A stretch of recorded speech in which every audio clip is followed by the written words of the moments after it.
Chapitre 6. On accédait à la salle d'école par 4 marches. Le MCID, longue pièce quelque peu rustique, comportait une vaste soupente. Le maître installa là-haut 2 jarres en poterie vernissée pour recueillir l'huile d'olive que les élèves apportaient main par bouteille et par bol. Les grands en avaient la responsabilité. Pour l'achat des nattes neuves, chacun y contribua selon ses moyens. Le père d'un élève exerçait le métier de chauffournier. Il fit don à l'école d'une charge d'âne de chaux. Le lundi, 8 jours avant la fête de la Tchoura, les vieilles nattes furent remisées dans la soupente. Le maître forma des équipes et en nomma les chefs. On emprunta des seaux et des balayettes de Doum. Le travail commença. Dans un vacarme d'injures, d'exclamations, de pleurs et d'éclats de rire, quelques-uns s'emparèrent des têtes de loup, hautement perchés sur des roseaux, s'escrimèrent longtemps afin de nettoyer le plafond et les murs de leurs toiles d'araignée. 2 seaux énormes de lait de chaux furent préparés. Une dizaine d'élèves, armés de balayettes, entreprirent de badigeonner les murs. Ils maniaient hardiment leurs balais, éclaboussaient au passage des enfants qui piaillaient. Ils recevaient dans les yeux la chaux vive, se mettaient en à hurler, abandonnant leur besogne. D'autres les remplaçaient, pleins d'ardeur. Des disputes éclataient. Tout le monde criait à la fois. Parfois, au-dessus de cette marée, grondait la voix du maître. Le bruit cessait une seconde, puis reprenait, plus exaspéré, plus aigu. Je réussis à m'emparer d'une balayette, je la plongeai dans le lait de chaux, et tout heureux, je fonçai sur le mur pour montrer à toutes ces larves comment on badigeonnait sérieusement. Je me heurtai à un rempart de bras roses, de bouches ouvertes, d'yeux exorbités de fureur. Des mains s'agrippèrent à ma balayette. Je résistais de toutes mes forces, mais la lutte s'avérait inégale. Je lâchai le précieux instrument et me trouvai assis dans une flaque d'eau qui me gelait le derrière. Je ne songeais pas à pleurer, je me relevai, décidé à reprendre mon bien. Je me jetai dans la mêlée, mais la voix du maître domina le tumulte. Nous nous arrêtâmes, frémissant de colère. Étendant nos bras et nos mains, les doigts écartés, nous nous mîmes tous à expliquer l'objet du malentendu. Nous demandions tous justice. La voix de chacun de nous essayait de dominer celle des autres. Le maître nous imposa silence, nous releva de nos fonctions et voyant nos mines dépitées, nous conseilla d'attendre qu'il eût besoin de nous. Nous attendîmes dans un coin. Le fki décréta que, seuls, les grands étaient admis à passer les murs au lait de chaux. Nous attendîmes jusqu'au soir que le maître nous chargea de rendre le moindre service. Il n'en fut rien. Les murs étaient blanchis. Le lendemain, des équipes furent de nouveau constituées. Chaque groupe avait sa spécialité. Je devins un personnage important. Je fus nommé chef des frotteurs. On procéda au lavage du sol. Une vingtaine d'élèves, chargés d'énormes seaux, faisaient la corvée d'eau. Ils allèrent la chercher à la fontaine d'une zaouïa située à 50 pas de notre école. Le sol fut inondé. Je pris très au sérieux mon travail et, pour donner l'exemple, je maniai avec énergie ma balayette. J'en avais mal aux reins. De temps à autre, je me redressais tout rouge. Les muscles des bras me faisaient mal. Au repos, je les sentais trembler. Dans l'eau jusqu'aux chevilles, pieds nus, bousculé par celui-ci, insulté par celui-là, j'étais heureux. Adieu les leçons, les récitations collectives, les planchettes rigides, rébarbatives, inhumaines. Frottons le sol en terre battue, incrusté de poussière et de crasse, orné d'énormes étoiles de chaux qui résistaient à notre brossage énergique. Aïe! Tu m'as donné un coup de coude dans l'œil. Fais attention, tu m'as mouillé jusqu'à la ceinture. Regarde, Driss, il est tombé dans le seau. Ha! Ha! Il va se noyer, il va se noyer. Frottez paresseux. Paresseux toi-même, notre coin est plus propre que le tien. Avec des chiffons de jute, nous essuyâmes partout. Le soir, je revins à la maison mort de fatigue, mais très fier de ma journée. Devant mes parents, je me vantais de mes multiples exploits. Je réussis à les convaincre que sans moi, aucun résultat sérieux n'aurait été obtenu. Mon père me félicita. Il dit à ma mère que je devenais vraiment un homme. Je me mis au lit. Pendant mon sommeil, il m'arriva de me mettre sur mon séant, de hurler des ordres, de distribuer des injures. Ma mère me recouchait avec des gestes tendres, des phrases affectueuses. Le matin, je me préparais pour partir à l'école. Ma mère m'en empêcha. Elle m'expliqua qu'elle avait besoin de moi pour l'accompagner à la Kissaria, le marché des tissus. Il était temps de songer à mes habits de fête. J'applaudis avec enthousiasme. Est-ce que j'aurai une chemise neuve ? Tu auras une chemise neuve ? Est-ce que je porterai un gilet avec des soutaches ? Tu porteras un gilet avec des soutaches ? Est-ce que je mettrai ma djellaba blanche que tu as rangée dans le coffre ? Tu porteras ta djellaba blanche, des babouches neuves que te fabrique Moulay Larbi, le mari de Lala Aïcha, et une belle sacoche brodée. Je me dressais de toute ma taille, je bombais le torse, j'esquissais même quelques pas d'une danse barbare. Je ne me livrais à de telles excentricités que dans des circonstances exceptionnelles. J'allais même pousser un ou deux ululements quand ma mère me rappela à plus de dignité. Fatma Bziouya riait à gorge déployée. Son rire ne me choquait pas. Ce matin, je me sentais capable de bonté, d'indulgence. J'étais d'une générosité sans bornes. Je pardonnais à Zineb, dans mon fort intérieur, toutes les misères qu'elle m'avait fait subir. Je pardonnais à son chat, qui était revenu, après s'être débarrassé de son collier, ma belle chaîne d'or. Je pardonnais au mardi d'être des jours trop longs, à la baguette de cognacier de mordre si souvent la chair fragile de mes oreilles. Je pardonnais aux jours de lessive d'être particulièrement froid et triste. Je pardonnais tout au monde, ou du moins à ce que je connaissais du monde. Je laissais ma mère vaquer à ses multiples besognes avant de se préparer pour sortir, et je montais sur la terrasse, où personne ne pouvait me voir éparpiller aux quatre vents l'excès de joie dont je me sentais débordé. Je courais, je chantais, je battais violemment les murs avec une baguette trouvée là, par le plus heureux des hasards. La baguette devenait un sabre. Je la maniais avec adresse. Je pourfendais des ennemis invisibles, je coupais la tête aux pachas, aux prévôts des marchands et à leurs sbires. La baguette devenait cheval et je paradais, tortillant du derrière, lançant des ruades. J'étais le cavalier courageux, vêtu d'une djellaba immaculée et d'un gilet à soutache. Ma sacoche brodée me tirait l'épaule, tant ma provision de cartouches pesait lourd. Je lâchais ma baguette, je dégringolais l'escalier pour répondre à l'appel de ma mère. Quand je l'avais entendue, elle me traitait déjà de juif, de chien galeux et de bien d'autres noms peu flatteurs. Cela ne devait pas être son premier appel. Elle avait dû, comme toujours, m'appâter par des mots gentils, des phrases du genre « Est-ce que mon shérif a assez joué ? Mon shérif ne veut-il pas répondre à sa maman ? Descends vite, mon shérif. Qu'attends-tu pour descendre, tête de mule ? Tu ne m'entends pas, âne à face de goudron ? Que t'arrive-t-il, chien galeux ? Attends que je monte te chercher, juif sans dignité. » Dans la fièvre du jeu, l'ivresse de la cavalcade, je n'avais pas entendu toute cette oraison. Seuls les termes insultants de juif et de chien galeux m'avaient brutalement jeté dans le monde du réel. Je rejoignis ma mère, l'oreille basse, le coude levé en bouclier, pour parer à toute tentative de violence. Ma mère, tout en me reprochant avec véhémence ma conduite, se contenta de me prendre par les épaules et de me secouer. Elle était prête pour sortir. Drapée dans son haïk blanc, des babouches noires aux pieds, elle se hâta de se voiler le visage étroitement de cotonnade blanche et nous partîmes. Rahma la pria de se renseigner sur les prix actuels des tissus, notamment sur le prix de cette mousseline appelée persil et de ce satin à la mode, qui portait le joli nom de bouquet du sultan. Nous avions déjà parcouru un certain trajet, nous arrivions presque au tournant de la ruelle, quand Lala Kanza, la Chouafa, nous rappela. Ma mère répugnait à refaire le même chemin. Elle lui demanda de loin ce qu'elle voulait. De la maison, la principale locataire manifesta son intention de renouveler le stock de ses robes de confrérie.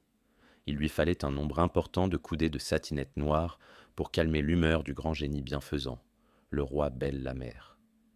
Depuis quelque temps, elle sentait aussi un mal sournois, dû à l'action de l'Alamira. Pour faire cesser le mal, une robe d'un jaune de flamme s'avérait nécessaire. Il y avait bien Sidi Moussa à satisfaire. Sa couleur était le bleu roi, mais la robe de l'année dernière pouvait encore servir. « Donne l'argent à mon fils. » Ma mère me poussa dans la direction de la maison. Je pourrais en effet t'éviter toutes ces courses. La Chouafa me donna l'argent. Elle ne voulait plus acheter que la satinette noire. Enfin, nous nous trouvâmes bientôt dans la rue. Près de Sidi Ahmed Tidjani, cette mosquée aux portes richement décorées, une femme se précipita sur ma mère. Elle débordait de joie, remerciait Dieu de nous avoir mis sur son chemin. Elle se pencha sur moi et colla son voile rêche sur ma joue pour m'embrasser. C'était une voisine de Lala Isha, l'amie de ma mère. Les deux femmes s'appuyèrent au mur de la mosquée et entamèrent une longue conversation sur l'affaire Moulay-Larbi qui, grâce au dévouement de Lala Aïcha, s'était si heureusement terminée. Moulay-Larbi méritait d'ailleurs un tel sacrifice. Dès que son atelier serait prospère, il ne manquerait pas de racheter à sa femme bijoux, meubles et couvertures. Il n'était pas homme à oublier les services rendus. Toutefois, avant de nous quitter, la voisine ajouta cette phrase perfide. « Mais qui peut se fier aux hommes ? J'ai été mariée 3 fois. Chaque fois mon époux ne songeait qu'à me dépouiller du peu de biens que je possédais. Espérons que Lala Aïcha n'est pas tombée sur un ingrat et un odieux simulateur. » Ma mère dit sentencieusement « Dieu seul est juge. » Nous abandonnâmes la voisine bavarde. Les quartiers commerçants avaient un air de fête. Une foule de citadins et de campagnards se pressait dans la rue des épiciers, la place des notaires, le marché des fruits secs. Des âniers poussaient pour des bêtes chétives lourdement chargées de sacs de sucre, de caisses de bougies, de ballots de cotonnade, de vaisselle de faïence et de bains-blotteries. Il se formait à chaque carrefour un embouteillage compliqué. Nous finissions toujours par nous faufiler à travers les groupes de badauds. Pour circuler plus aisément, j'avais enlevé mes babouches. Je les mis dans mon capuchon. À chaque pas, ma mère me recommandait d'y faire très attention. Je pouvais les perdre dans la bousculade ou me les faire voler. Je la rassurais. Je les sentais battre légèrement mon dos. J'aperçus les premières boutiques de tissus. On les reconnaissait de loin. Les marchands, pour attirer les chalands, accrochaient à leur auvent des banderoles de soie, des tricots de couleur fanée, des mouchoirs brodés au point plat. La Kissaria, rendez-vous de toutes les élégantes de la ville, me parut contenir les fabuleux trésors de Soleiman, fils de David. Des cafetans de drap amarante, des gilets précieusement ornementés de passementeries et de boutons de soie, des djellabas en voile de laine, des burnous somptueux, voisinaient avec des tulles irisés comme des toiles d'araignée sous la rosée, des taffetas, des satins moirés et des cretonnes aux couleurs sauvages. Le gazouillis des femmes prêtait à ce lieu je ne sais quelle atmosphère d'intimité. Les marchands ne ressemblaient-ils pas à ceux des autres souks. La plupart étaient des jeunes gens, beaux de visage, très soignés dans leur mise, courtois dans leur langage. Ils ne se mettaient jamais en colère, faisaient montre d'une patience sans limite, se dérangeaient pour montrer à une cliente une étoffe posée sur le plus haut rayon, dépliaient la pièce, la repliaient pour la remettre à sa place. La cliente ayant déniché sous une pile de soieries une étoffe qui lui plaisait mieux. Nous fîmes 5 ou 6 boutiques avant d'acheter 3 coudées de cotonnade blanche. Elle devait servir à me faire confectionner une chemise. C'était de la cotonnade de bonne qualité, la qualité poisson. Ma mère ne voulait pas d'autre marque. Le marchand nous montra, imprimé en bleu sur une assez grande longueur de la pièce, un poisson avec toutes ses écailles. Le cérémonial du marchandage dura beaucoup moins que lorsqu'il fallut payer le gilet rouge à sous-tache. Nous nous arrêtâmes devant une dizaine de magasins. Les marchands s'empressaient de nous montrer des piles de gilets de ma taille. Toutes les nuances du rouge défilaient sous nos yeux. Aucune ne correspondait au ton que désirait ma mère.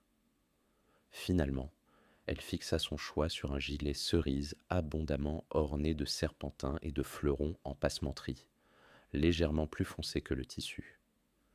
Elle m'enleva la djellaba, m'essaya le gilet, me le boutonna jusqu'au cou, s'éloigna pour se rendre compte de l'effet, me fit signe de tourner à droite, puis de tourner à gauche, mit un temps infini à le déboutonner, en fit une boule qu'elle fourra brutalement entre les mains du marchand. Le boutiquier s'informa. « Cet article te plaît-il ? » ?»« C'est le prix qui en décidera, » répondit ma mère. « Alors, je prépare le paquet. Aux clients sérieux, je consens toujours un rabais. Ce gilet vendu couramment 5 réaux, je te le laisse pour 4 réaux seulement. Coupons court à toute discussion, je t'en offre 2 réaux. Tu ne m'en offres pas le prix de revient. J'en fais le serment. Je ne le céderai pas. À ce prix, devrais-je mendier ce soir pour nourrir mes enfants ?» Le marchand avait fini de plier le gilet soigneusement et cherchait un papier pour faire le paquet. « Écoute, dit ma mère, je suis mère de famille, je m'occupe de ma maison, je n'ai guère le temps de marchander. Voudrais-tu me laisser ce gilet à 2 réaux un quart ? Je fais ce sacrifice pour mon fils, qui aimerait tellement porter ce vêtement le jour de l'Achoura. Ce garçon me plaît, je ferai un effort en sa faveur, donne-moi 3 réaux et demi. » Le marchand tendit la main. Il s'attendait à recevoir l'argent. Ma mère lui tourna le dos, me prit par le poignet et m'entraîna quelques pas. « Viens, me dit-elle, les gilets ne manquent pas à la Kissaria. Nous trouverons bien un boutiquier sérieux qui sache parler raisonnablement. » Le marchand se mit à nous rappeler d'un ton pressant. « Reviens, Lala, reviens donc. Le gilet plaît à cet enfant. Je te l'abandonnerai plutôt que de le priver du plaisir de le porter. Certes, les gilets ne manquaient pas dans les boutiques de l'axe et de la Kissaria, mais pourras-tu vraiment en trouver de cette qualité ? Admire avec quel soin ont été faites toutes les coutures. Regarde l'exécution des boutons. Prends ce gilet. Paie-moi le prix que tu estimes raisonnable. Tu me parais être une chérifa pleine de baraka. Je te demanderai de ne pas m'oublier dans tes prières, afin que le prophète intercède en ma faveur le jour du jugement. » Ma mère perdait la tête quand, d'aventure, quelqu'un la traitait de chérifa. Elle fouilla dans ses poches, sortit un chiffon noué plusieurs fois, s'acharna un bon moment à le dénouer. Elle tira 2 réaux et demi qu'elle allongea au marchand sans rien dire. Elle ne prit pas le temps d'écouter le boutiquier réclamer un supplément. Elle se saisit du paquet et m'entraîna. Nous flânâmes encore un moment dans le souk. Ma mère se documenta sur le prix des tissus, les tendances de la mode, la signification de tel ou tel dessin. Nous quittâmes cette atmosphère de faste pour nous trouver dans le quartier des épices. Nous étions près de la Médersa à Tarine, cette belle maison où logent les étudiants, quand je rappelai à ma mère la satinette de l'Alakanza, la Chouafa. Ma mère me félicita d'avoir une si bonne mémoire. Elle rebroussa chemin. Le long de la rue, elle maudissait toutes les chouafas de la terre, ces femmes calamiteuses qui ne manquaient aucune occasion de vous empoisonner la vie. Elle se demandait ce qu'elle avait bien pu faire de l'argent de cette maudite sorcière de Kanza qui pouvait, si elle le voulait, faire ses commissions elle-même. Elle se mit à l'angle d'une boutique, entreprit de minutieuses recherches, s'énerva, s'agita, lança de nouvelles imprécations contre les chouafas et leurs acolytes, finit par retrouver l'argent au fond d'une poche de son cafetan. Nous ne tardâmes pas à trouver un marchand de satinettes. Sans discuter le prix, ma mère demanda un certain nombre de coudées. Elle le paya, et nous partîmes enfin. La bonne humeur de ma mère avait disparu. Elle ne cessa pas de me gourmander sans raison jusqu'à l'arrivée chez nous. Elle remit à la Lacanza sa satinette noire, lui rendit sa monnaie et monta l'escalier, gémissant et soupirant à chaque marche. Rama sortit sur le palier. Elle nous invita dans sa chambre. Elle demanda à ma mère de lui montrer ses acquisitions. La chambre de Rama était de même dimension que la nôtre. Une cloison de bois patinée par l'âge la coupait aux 3/4. Derrière cette cloison, Rama entassait ses provisions d'hiver. Elles consistaient surtout en pain de sel d'un rose taché de gris et en grappes d'oignons. La pièce meublée pauvrement de matelas bosselés et d'une natte de jonc comportait, comme seul luxe, une longue étagère peinturlurée. Cette étagère supportait une dizaine de bols de faïence à fleurs, 2 assiettes décorées de coques superbes et une demi-douzaine de verres en forme de gobelets. Zineb jouait dans un coin avec son chat. Elle lui présentait une minuscule glace. L'animal voyait un œil rond qui le regardait fixement. Inquiet, il allongeait la patte, mais ses griffes grattèrent la surface lisse du verre. Il recommença son manège 2 ou 3 fois, regarda derrière le miroir. Le mystère demeurait entier. Il flaira quelques supercheries, se fâcha, cracha des grossièretés dans son langage, partit en flèche, la queue hérissée. Zineb riait aux éclats. Depuis longtemps, je désirais une petite glace ronde comme la sienne. Je n'osais pas demander à maman de m'en acheter une. Elle se serait imaginé que je la désirais pour me regarder et n'aurait pas manqué de me traiter de garçon efféminé. Rama faisait des compliments à ma mère sur ses achats et admirait mon gilet. Il faisait sombre dans cette chambre. Le rouge du gilet prenait des tons de velours cramoisi, une belle couleur profonde, discrète et royale à la fois, qui m'enivrait. Je me sentais gonflé d'un noble orgueil. Ce vêtement était le mien. Le jour de l'Achoura, j'allais éblouir nos amis et connaissances. Les élèves du MSID me parleraient avec déférence. Aux princes de légende, petits et grands, s'adressent avec respect. Ne serais-je pas un prince de légende avec ce gilet somptueux, ma future chemise de qualité poisson et la paire de babouches que me promettait Moulay Larbi, le meilleur babouchier de toute la ville. Mère chuchotait, penchée sur notre voisine à lui frôler la joue. Cela ne me regardait pas. Ce que chuchotent mystérieusement les femmes dans une pièce sombre ne peut intéresser les petits garçons qui rêvent de devenir princes de légende vêtus de draps cramoisis. Zineb me fit une horrible grimace. Je lui en fis une encore plus épouvantable. Elle se mit à hurler, à ameuter tout le quartier. « Maman! Maman !» Sidi Mohamed me fait des grimaces. J'essayais de me défendre. C'est elle qui a commencé. C'est elle. Personne ne me croyait. J'éclatai en sanglots. Furieuse, ma mère me saisit brutalement par le bras et m'entraîna jusqu'à notre chambre. Elle se plaignait à sa haute voix de son mauvais destin, de la cruauté du sort, de la vie d'enfer qu'elle menait à cause de moi. Je me demandais, avec sincérité, ce que je faisais de méchant pour la rendre si malheureuse. Elle m'abandonna dans un coin, me laissa renifler, tout à mon aise, le cœur gros, les lèvres boudeuses, et s'enferma dans sa cuisine. J'eus faim à force de pleurer silencieusement. D'ailleurs, l'heure du déjeuner était depuis longtemps passée. Je me mis sur le dos et entrepris de composer un menu fastueux pour le jour où, prince reconnu et aimé, j'aurais à recevoir des personnes de mon rang. Je réfléchis un moment et me dis « Les princes mangent très bien chez eux. Je ne les inviterai pas. Mes hôtes seront tous les affamés, les mendiants, les psalmistes qui font rarement un bon repas. Je leur distribuerai de beaux vêtements, des gilets rouges richement ornementés, des djellabas d'une blancheur de lait, des babouches safran dont le cuir crisse à chaque pas. Je n'oublierai pas de leur offrir des turbans de mousseline. Moi, je serai habillé de blanc. Sur la tête, je mettrai le bonnet conique, d'un rouge amarante, apanage des gens de cour et des derviches. Des esclaves noirs nous serviront dans des plats de porcelaine des. Voudrais-tu te mettre sur ton séant pour manger ? Je me redressai. Ma mère avait disposé la table ronde, basse sur pattes. De la viande au navet. Je n'aimais pas les navets. Je pensais refuser cette pitance. Ma mère était assez malheureuse ainsi. J'aurais déclenché une nouvelle crise, je ne m'en sentis pas le courage. Je fis honneur au repas. La faim qui me dévorait transforma le goût du navet en saveur exquise. Quelqu'un sur la terrasse se mit à chanter. Des lambeaux d'une cantilène, mollement balancés par le souffle du printemps naissant, parvenaient jusqu'à nous. Ma mère s'arrêta de mastiquer, tendit l'oreille. La voix s'éloigna. Un instant après, elle éclata en jets de lumière chaude, enivrante et nostalgique comme une bouffée d'encens. Ma mère alla se pencher à la fenêtre. Elle appela.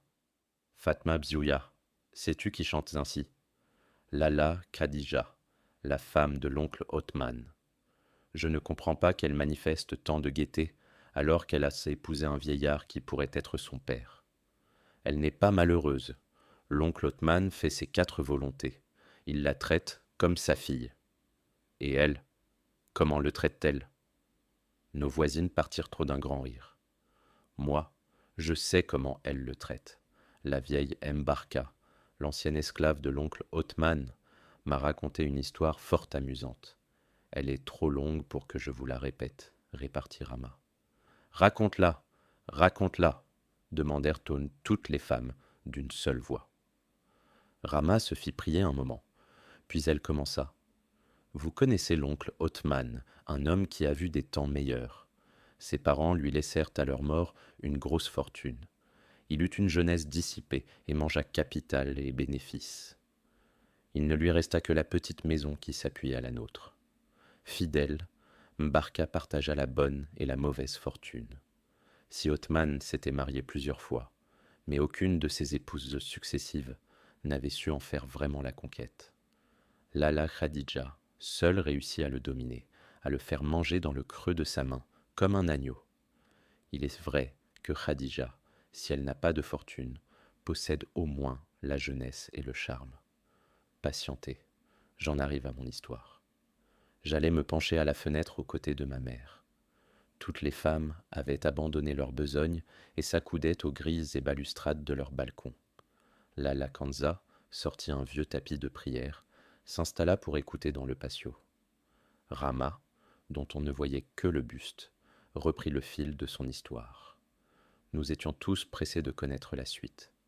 Si Othman sortit vendredi dernier, de bonne heure pour faire son marché. 2 balançaient gaiement son cabas, saluaient les uns la main sur le cœur, faisaient de larges sourires aux autres. Car il connaît tous les gens du quartier. 2 arriva à Joutia. Un seul marchand de viande était ouvert. Inutile de vous dire qu'il y avait foule autour de sa boutique. C'était Salem le nègre. Il brandissait tantôt une hache impressionnante, tantôt un coutelas phénoménal. Il découpait de gros quartiers de moutons qui disparaissaient dans les couffins et les cabas des clients. Il y avait foule, je vous dis. Les gens s'écrasèrent les pieds avec bonheur, échangeaient mal courtoisement des bourrades et des mots venimeux. Si Othman, pour attirer l'attention de Salem le nègre, agit les 2 bras, étala sur son visage un large sourire, hurla un ensemble de mots qui pouvaient signifier « Avale ton coutelas » ou bien « Tu mérites la bastonnade » ou, plus simplement, « Donne-moi un gigot ». Le nègre furieux le menaça de loin de sa hache et continua son travail. Tout le monde riait aux larmes. Rahma savait si bien raconter. Elle reprit, heureuse de son succès. Si Othman recommença son jeu un moment après. Salem montra les dents, leva haut sa hache, hésita entre le désir de l'envoyer à la tête de ce client désagréable et le devoir de continuer à servir son monde. Le devoir l'emporta, au grand soulagement de Si Othman. Un chien, comme il y en a toujours, aux abords des boucheries, vint flairer les talons de Si Othman. Ce dernier, impatienté, lui envoya un grand coup de pied. Sa babouche sauta. Le chien s'en empara, la saisit entre ses crocs et se sauva. Si Othman le suivit, clopin-clopant. Nous étions de nouveau pris de fou rire et Rama dut s'arrêter un instant avant de poursuivre. Il réussit à récupérer sa babouche dans les environs du pont de Bin Lemdoun.